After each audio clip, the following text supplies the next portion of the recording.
Le marché crypto-monnaie est en train de se reprendre. On voit surtout une map complètement dans le vert, des altcoins qui performent. Et vous allez voir avec moi dans cette émission que nous avons repris des zones qui peuvent nous permettre d'accélérer le mouvement. Nous sommes sans doute au début d'un mouvement bien plus intéressant et de très très belles performances sont à viser. On voit clairement ici une map complètement dans le vert. On va aller voir ensemble dans cette émission à où est-ce qu'on en est et est-ce qu'on peut poursuivre ce mouvement. Alors comme d'habitude les amis, restez bien avec moi jusqu'au bout de cette émission parce que c'est ce qu'on va aller voir tout de suite.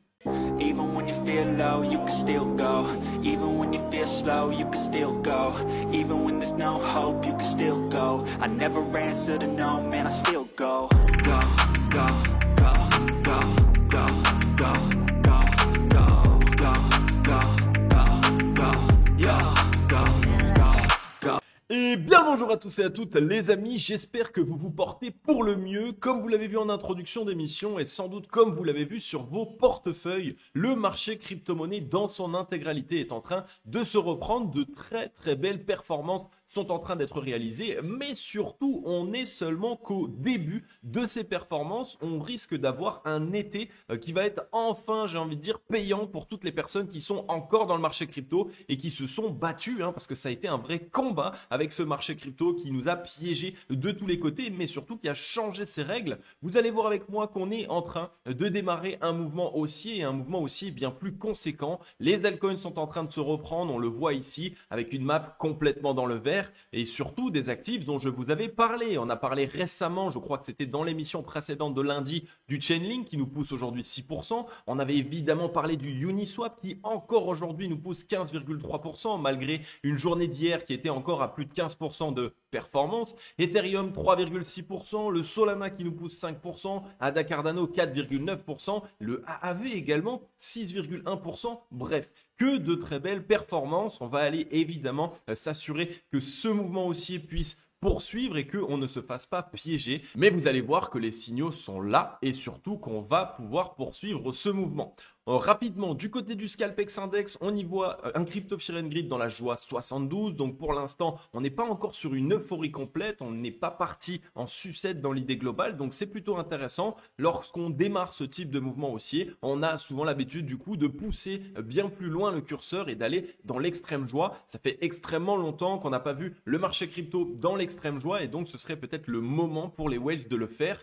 Pourquoi? Parce que je vous l'ai déjà expliqué, quand les whales accumulent énormément de crypto-monnaies, eh bien, elles veulent faire des performances haussières, mais surtout faire venir à nouveau de l'attrait. Elles veulent faire venir des nouveaux investisseurs, des plus petits qui sont un petit peu happés par l'envie du gain, par l'envie de réaliser des performances rapides et elles vont pouvoir leur vendre dessus. Il leur faut des acheteurs en face pour pouvoir vendre des positions. Donc, c'est très intéressant et ça peut nous permettre de poursuivre le mouvement. Un signal qui pour l'instant ne trompe pas, c'est que BTC est en train de pousser. Mais les open interest sont toujours extrêmement faibles. Ils sont même en train de diminuer malgré ce mouvement haussier. Donc ça vous montre à quel point il y a actuellement très peu de personnes qui sont croyants dans ce mouvement haussier et qui pensent qu'on va poursuivre le mouvement. Donc gardez bien tout ça en tête. Les signaux sont plutôt intéressants. On avait vu dans l'émission précédente de lundi qu'on est en train de refaire exactement la même chose qu'on avait fait dans le passé, c'est-à-dire que à ce niveau-là, vous voyez, on avait fait un nouvel ATH, donc là, ici, on était revenu dépasser l'ATH précédent, on avait pris les liquidités et on avait fait un léger retrait avant l'explosion. Et là, on a fait la même chose, on est revenu faire un nouvel ATH, on a fait un léger retrait qui ici a fait énormément peur, beaucoup sont sortis de position à ce niveau-là et actuellement, on est en train de démarrer la poursuite du mouvement haussier et le fait que ça concorde avec une baisse de l'open interest, c'est clairement un très très bon signal. On va aller voir tout ça et on va surtout s'assurer que actuellement ce mouvement haussier est en train de liquider des shorts.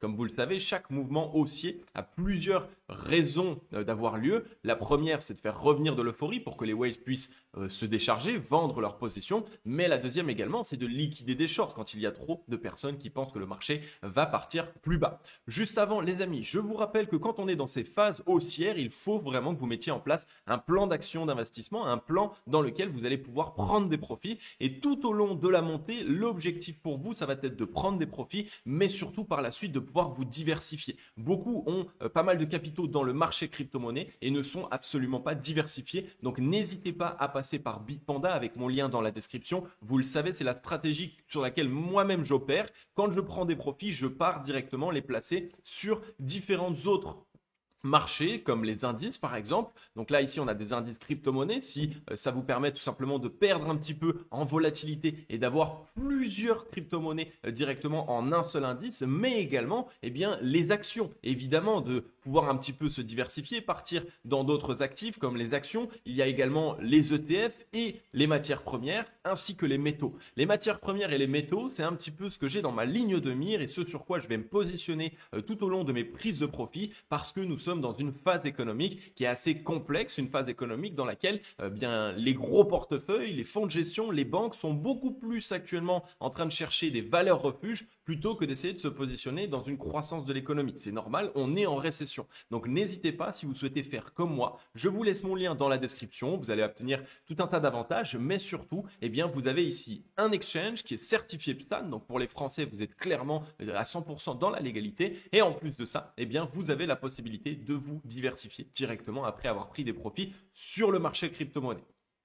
D'un point de vue liquidation, du coup, les mouvements d'hier et d'avant-hier, donc depuis le 9 juin, nous ont permis de liquider des shorts et ça, c'est un très bon signal. Vous voyez que le 9 juin, on est venu liquider 356 millions de dollars de positions short alors que on n'est pas venu encore chercher les zones extrêmement stratégiques, les grosses poches de liquidité. Tout simplement parce que d'un point de vue des alts, eh bien, on a eu un très fort retracement, donc beaucoup ont shorté tout au long de la baisse et donc on a encore évidemment beaucoup de zones de stop short à pouvoir aller chercher et surtout des zones de liquidation. Donc c'est vraiment des zones stratégiques, par exemple tous les effets de levier x10, x15, x20 qu'on pourrait venir liquider avec une hausse de 10% ou un petit peu plus. Et ensuite le 10 juin on est venu liquider 200 millions de dollars de positions short, donc hier directement. Donc on est en train de liquider des shorts, c'est un très bon signal, ça montre que ce rebond actuellement est en train de piéger un maximum de personnes qui avaient tourné leur veste et qui ont commencé à shorter le marché. En ce moment c'est un petit peu la folie, les gens sont un petit peu de tous les côtés, quand ils long et qu'ils se font liquider, d'un coup ils passent short. Quand ils short et qu'ils se font liquider, d'un coup ils passent long. Donc il y a vraiment une phase dans laquelle les whales peuvent s'amuser et essayer de liquider un maximum de personnes. Pour l'instant, le signal est clair. Les liquidations du côté des shorts sont plus importantes et c'est ce qu'on va pouvoir surveiller un maximum. Mais c'est surtout ce qui est en train de nous confirmer ce signal qu'on est dans un rebond qui est sain. Alors évidemment, on parle ici à moyen long terme, ça veut dire dans les semaines, les mois à venir. À court terme, dans les quelques jours, on peut toujours chercher à créer de la peur, créer du flou, créer du doute. Donc pourquoi pas faire des légers retracements ou certaines mèches. Mais malgré tout, vous allez voir, on va aller directement maintenant sur les graphes, que nous avons de très très bons signaux. Alors très rapidos, on va passer BTC. Le Bitcoin est revenu chercher sa zone de résistance. C'est la seule zone de résistance qu'on avait au-dessus de la tête, entre les 107 908 dollars et les 106 557. Et surtout, on l'a fait avec une très très belle bougie. Vous voyez ici, chandelier japonais de décision. Les acheteurs sont en place. Les acheteurs ont voulu récupérer cette zone. On avait parlé lundi de cette ravalante haussière. Donc le fait d'avoir cette poursuite après la ravalante haussière, c'est un signal que ça y est, c'est bon, ce sont bien les acheteurs qui récupèrent la main. Comme je l'ai dit, même si à court terme on veut faire un peu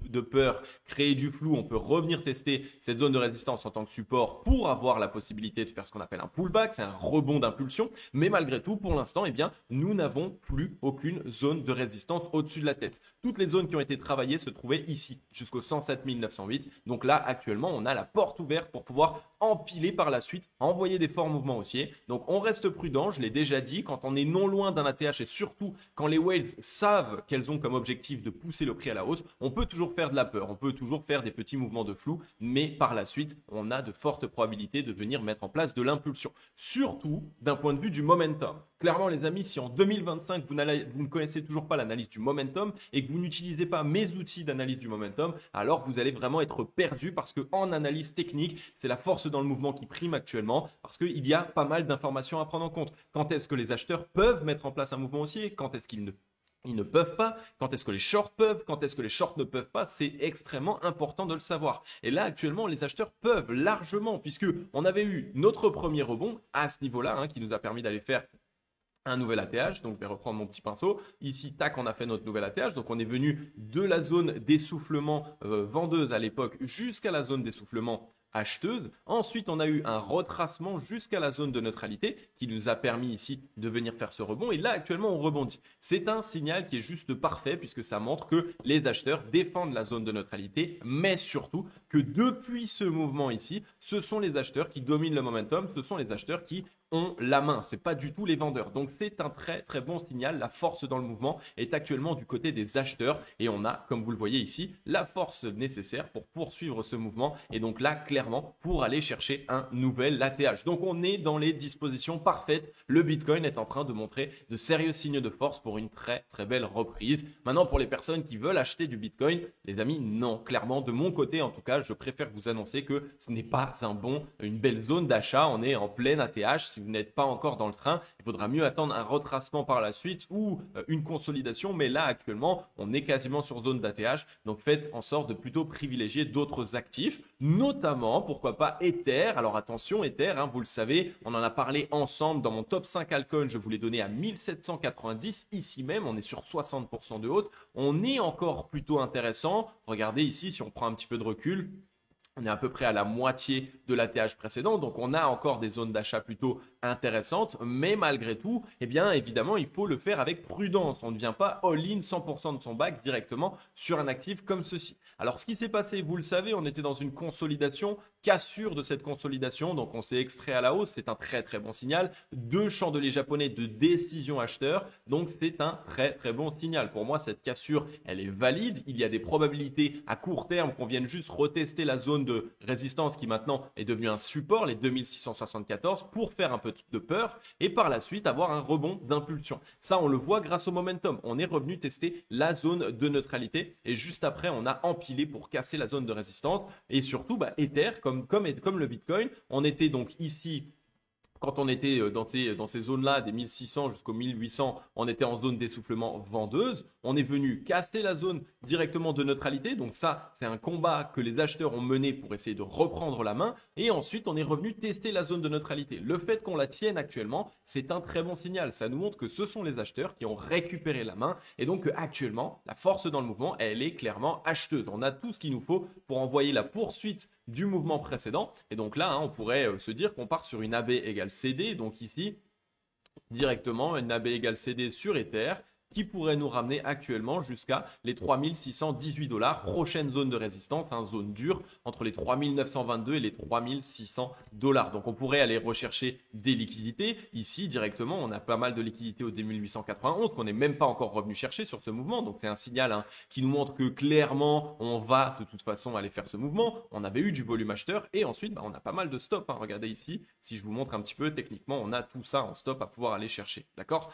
Donc gardez bien tout ça en tête. Pour moi, Ether est dans une très belle disposition. La cassure avec du volume, c'est un bon signal. Là, on a gagné la zone de neutralité, on l'a maintenue. Donc, c'est juste parfait. On a la force acheteuse nécessaire pour démarrer ce mouvement. Deux petits altcoins que je voulais vous passer. Le Polkadot. Pourquoi le Polkadot? Alors, dans un premier temps, Uniswap qui a ici réalisé une très grosse performance. Alors, pourquoi est-ce que je suis passé du coq à l'âne comme ça? Tout simplement parce que Uniswap, Polkadot, c'est deux projets qui souvent ont un petit peu le vent en poupe en décalé. Un peu comme le PancakeSwap et le SushiSwap par exemple.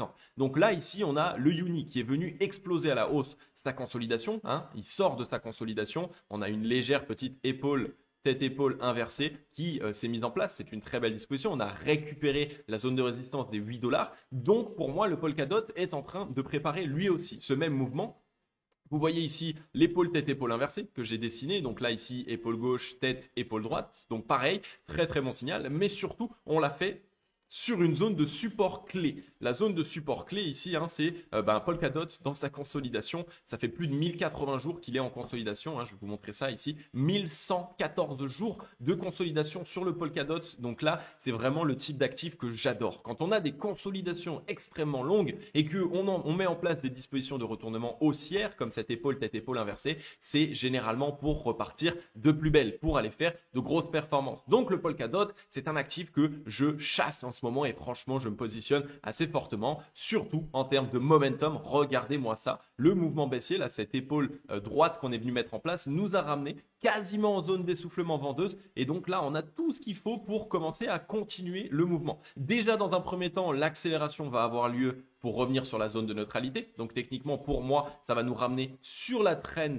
donc ce qu'on appelle la ligne de coup de cette épaule tête-épaule inversée. Et une fois qu'on va arriver au contact de cette trend, eh bien, on peut avoir l'accélération, c'est-à-dire la cassure de la zone de neutralité afin d'avoir ce qu'on appelle la poursuite directement. Et donc, voir un Polkadot ici juste sur cette épaule, tête épaule inversée, notre objectif ici, il serait à peu près, donc là si je reporte directement, on serait à peu près à 7,44 donc centimes de dollars. Donc clairement ici, un très très bon signal sur cet actif, mais surtout si on met en place cette épaule, tête épaule inversée, ce sera juste parfait pour relancer le cours directement. Et vous le voyez dans le passé, regardez-moi ça, cette zone de support, elle nous a toujours permis la même chose. Ici, boum, explosion directement, ici boum, explosion directement, et ici également on avait eu une grosse explosion. Donc le fait de voir cette zone de support, une épaule tête épaule inversée dessus et un Polkadot surtout qui est en train de remettre en place du volume, clairement pour moi c'est un actif qu'il faut essayer de chasser. Encore une fois, je ne vous fais aucun conseil financier dans cette émission, vous prenez vos propres décisions, mais il est vrai que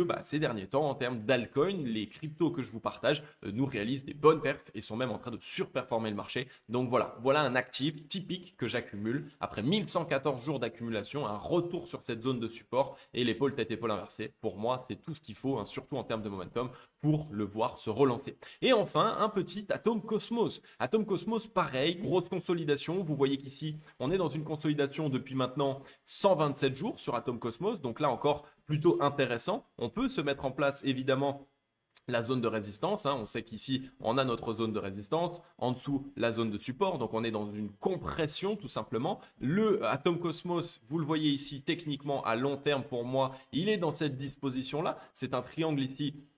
Vous voyez de compression, donc un triangle compression baissière, ce qu'on peut même appeler un wedge, un biseau descendant, avec des plus bas actuellement qui étaient de plus en plus bas. On est en train d'inverser ça, vous le voyez, on avait eu ici un plus bas, et là actuellement on a fait des plus bas qui sont moins bas que les plus bas précédents, donc ça c'est super, on inverse ça, mais surtout on a ici la possibilité, après avoir bien consolidé, d'accélérer, d'aller au contact de cette trend.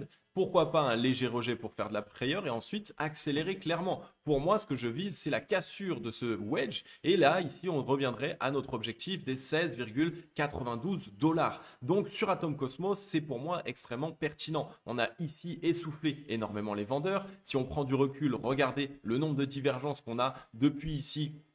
Donc le 9 mai 2022, on fait que des divergences haussières. Il y a de moins en moins de forces vendeuses. On est clairement sur une accumulation sur cet actif. Et pour moi, c'est typiquement le style d'actif que j'aime accumuler puisque il est dans une phase d'accumulation, une phase tout simplement de latéralisation. Et en plus de ça, il est en termes de momentum dans une disposition que j'aime beaucoup puisqu'on est revenu faire la dernière chasse. Le rejet de la zone de neutralité. Et là, c'est le moment où les acheteurs vont devoir donner tout ce qu'ils ont pour récupérer cette zone, envoyer un fort mouvement et surtout faire en sorte de récupérer le momentum, donc de récupérer la main. Donc là, clairement, pour moi, on risque d'avoir un actif qui va bouger, un actif qui va déjà sortir de cette consolidation, revenir chercher la zone de résistance prochaine, qui pour moi est ici la zone orange entre les 7,11 centimes et les 6,21. Et ensuite, on verra tout simplement, je pense que ça, ce sera juste le retour zone de neutralité. Si par la suite, on a bien l'accélération, ça va être directement aller chercher le haut de la traîne, quasiment les 9 dollars sur cet actif. Donc encore un actif que beaucoup ont vendu, encore un actif sur lequel très peu de gens se positionnent en ce moment, mais pour moi justement la disposition est parfaite. On a eu la phase de capitulation de la part des petits investisseurs et vous le savez, moins il y a de petits investisseurs, mieux j'aime accumuler ces actifs. Donc encore une fois, je vous partage uniquement ce que je fais moi-même sur mon portefeuille, à vous de faire ce que vous voulez. Et ensuite, tout simplement, ce que vous devez essayer de voir, c'est le crypto total. Regardez-moi ça. Le crypto total qui avait fait cette déviation ici. Donc là, on a chassé le range et ensuite la réintégration. On est venu récupérer la zone de résistance, la grosse zone de résistance des 3380 milliards de capitalisation. Alors actuellement, je vois deux possibilités. Soit maintenant, évidemment, on empile et on va chercher un nouvel ATH ou au moins les liquidités de l'ATH précédent, les 3700 milliards. Soit on vient juste faire cette petite frayeur court terme pour faire une épaule, tête, épaule inversée. Vous voyez ici, tac, tac, tac, on ferait notre épaule, tête, épaule inversée. On créerait de la peur ici et directement par la suite, ce serait le swing, ce serait la possibilité d'aller chercher bien plus haut. Maintenant, on a de très bons signaux là aussi, puisque vous le voyez maintenant, j'espère que vous commencez à comprendre. Quand je fais des émissions, c'est à vous aussi d'essayer de comprendre ce que je dis. On était en zone de survente, on est revenu ici en zone de surachat, retest de la zone de neutralité, c'est juste parfait ici, puisque ça montre que les acheteurs ont récupéré la main. Et donc clairement que ici, même si à court terme, on joue un petit peu avec les investisseurs, on a ici la force qui est du côté des acheteurs et donc on va poursuivre ce mouvement. Donc pour l'instant, clairement, très bon signal. On a récupéré la zone de résistance la plus forte. La prochaine zone de résistance, elle est ici, 3666 milliards. Mais dans tous les cas, on est dans de très très belles dispositions. Donc voilà les amis, j'en ai terminé avec cette émission. J'espère qu'elle vous aura fait kiffer un maximum. Surtout, j'espère qu'elle vous aura permis d'ouvrir les yeux sur ce qu'il se passe, d'ouvrir les yeux évidemment sur l'analyse du momentum, parce que la force dans le mouvement en 2025, c'est clairement l'outil, j'ai envie de dire, l'analyse technique la plus puissante que vous puissiez essayer d'avoir. Donc faites en sorte de comprendre ça, faites en sorte de vous renseigner dessus. Vous allez voir, ça va absolument tout changer. Donc voilà les amis, je vais vous laisser là. Comme je vous l'ai dit tout à l'heure, merci à Bitpanda d'avoir sponsorisé cette émission. Mais surtout, n'hésitez pas quand vous allez prendre des profits à passer par mon lien en description, passer par Bitpanda afin de pouvoir vous diversifier. Vous allez voir, ça va vous permettre clairement de vous professionnaliser et d'éviter d'être all-in sur un marché qui est quand même extrêmement volatile. Donc voilà, je vais vous laisser là. Je vous souhaite à tous et à toutes une agréable journée ou une agréable soirée. C'était Cryptologique. Ciao!